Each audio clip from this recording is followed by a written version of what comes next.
अस्सलाम वालेकुम viewers, welcome back to my channel. आज मैं आप लोगों के साथ लेडीज़ पैंट शेयर करूंगी। और पैंट के लिए मैंने ये वाला कपड़ा लिया है जो तकरीबन 1.5 मीटर है। कपड़ा मैंने 1.5 मीटर इसलिए लिया है क्योंकि ये कपड़ा बार में काफ़ी ज़्यादा है। और कपड़े को हम इस तरह से सिंगल फोल्ड करेंगे और 12 इंच तक हम इस तरह से कपड़े को फोल्ड कर लेंगे। और सबसे पहले हम इस तरह से 2 इंच का निशान लगाएंगे और ये 2 इंच हमारा जब हम इलास्टिक लगाएंगे तो उसमें फोल्ड आ जाएगा। और इसके बाद हम आसन की लंबाई कितनी है उसका निशान लगा लेते हैं।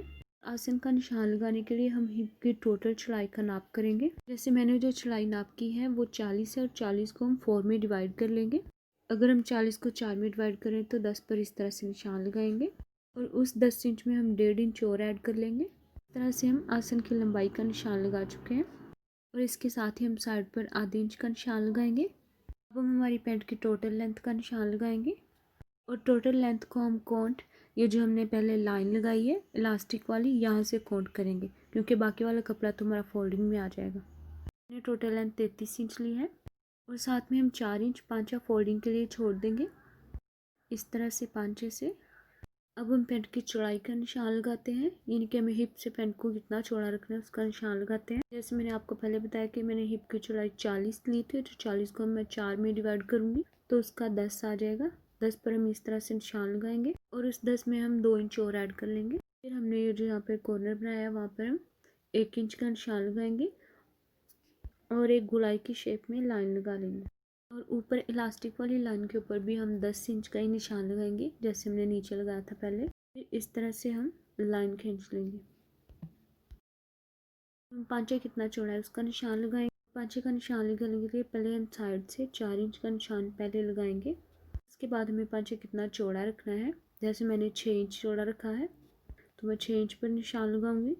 पांचे का निशान इस तरह से लगाने के बाद अब हम इस तरह से लाइन लगा लेंगे।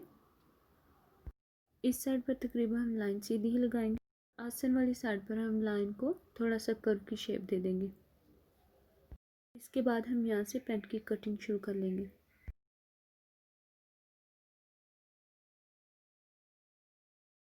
देखिए मैं साइड से यहाँ पर आधा इंच का कपड़ा छोड़ रही हूँ जो हमारा सिलाई में आ जाएगा।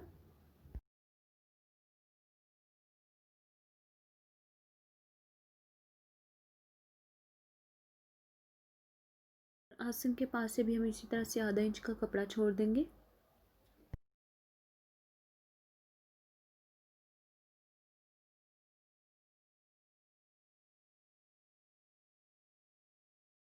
ये देखिए पैंट के फ्रंट वाले पार्ट की कटिंग करने के बाद अब हम बैक वाले पार्ट की कटिंग करेंगे। उसको भी हम इसी तरह से सिंगल फोल्ड करेंगे।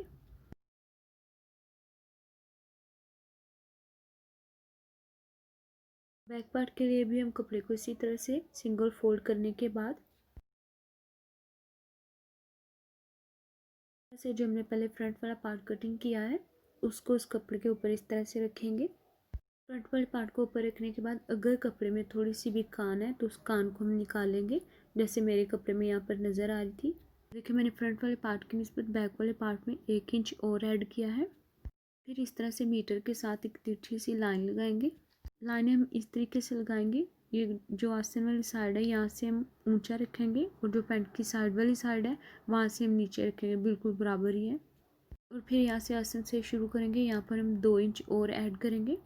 इसको भी हम यहाँ से उसी तरह से कर्व की शेप दे लेते हैं और फिर इस तरह से पूरी पैंट में हम 2 इंच ऐड करते जाएंगे पाँचे तक इस तरह से। और ये 2 इंच मैं इसलिए ऐड कर रही हूँ, अगर हमारी पैंट की फिटिंग में कोई कमी पेशी है तो ये 2 इंच हमारी हेल्प कर देंगे। फिर इस तरह से हम बिल्कुल बराबर रख के उसकी कटिंग कर लेंगे। इस साइड से हम बराबर ही रखेंगे और दूसरी वाली साइड से हमने 2 इंच ऐड किया है वहाँ तक हम उस लाइन से कटिंग करेंगे।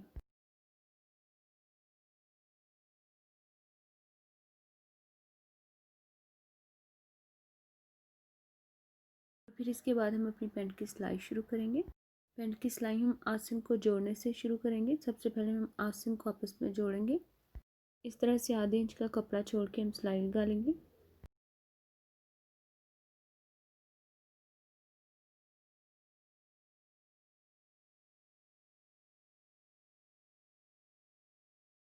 पैंट के फ्रंट और बैक वाले पार्ट के आसन को जोड़ने के बाद अब हम साइड वाली सिलाई लगाएंगे।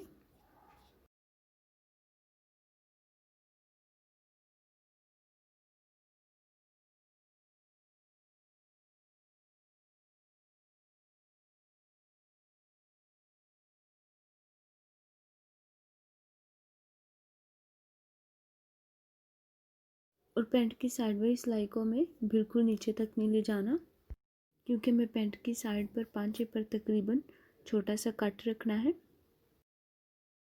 यहाँ पर इस तरह से सिलाई ख़त्म करने के बाद इस तरह से हम इसको फोल्ड करेंगे और फिर इसके ऊपर हम सिलाई लगाएंगे। इसको हम इस तरह से डबल फोल्ड करेंगे और फिर ऊपर सिलाई लगाएंगे।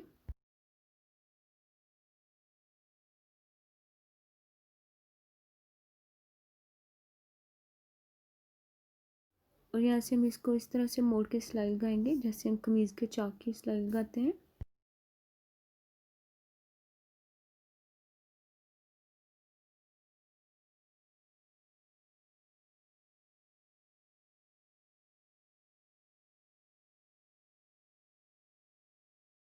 ये देखिए हम अपने पांचे को इस तरह से स्टिचिंग कर चुके हैं।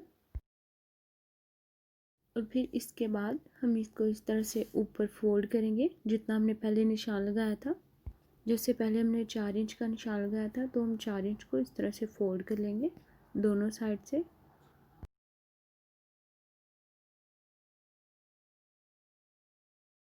और फिर इसके ऊपर यहाँ से इस तरह से सिलाई लगा लेंगे।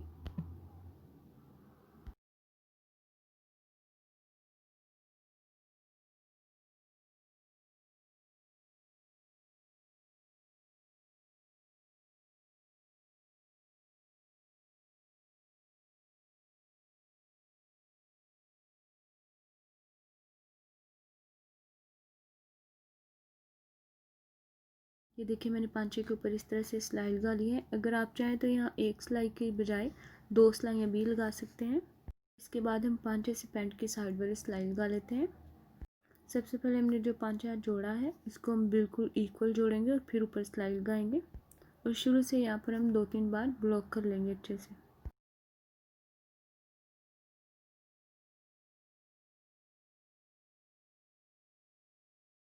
और फिर आसन तक सिलाई को लगा के दूसरी तरफ थोड़ी सी सिलाई लगाएंगे और फिर उसको सिलाई को ख़त्म कर देंगे। पैंट के दूसरे हिस्से को सिलाई लगाने के लिए हम दूसरे पांचे से शुरू करेंगे। पांचे को भी हम इस तरह से बराबर रखेंगे और फिर ऊपर 2-3 बार ब्लॉक करके सिलाई लगा लेंगे।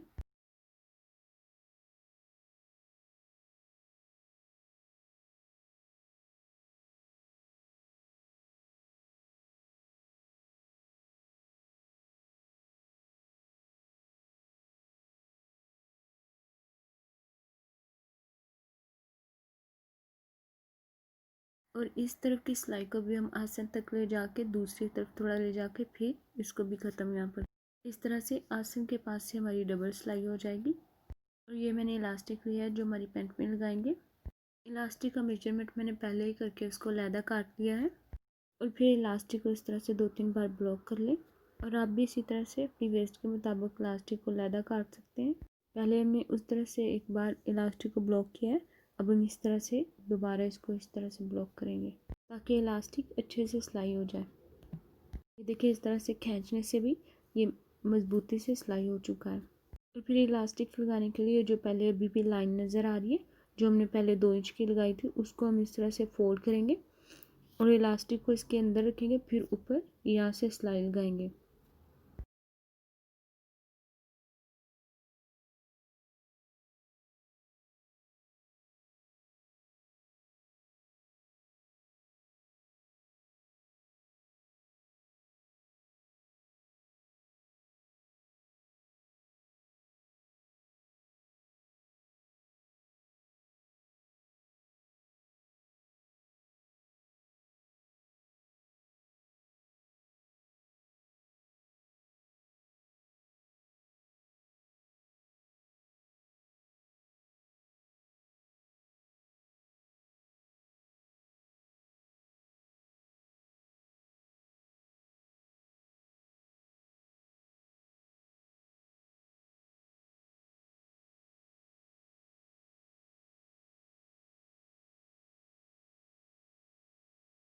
इसी तरह से हम पूरे इलास्टिक को अंदर फोल्ड करके उसके ऊपर सिलाई लगा लेंगे।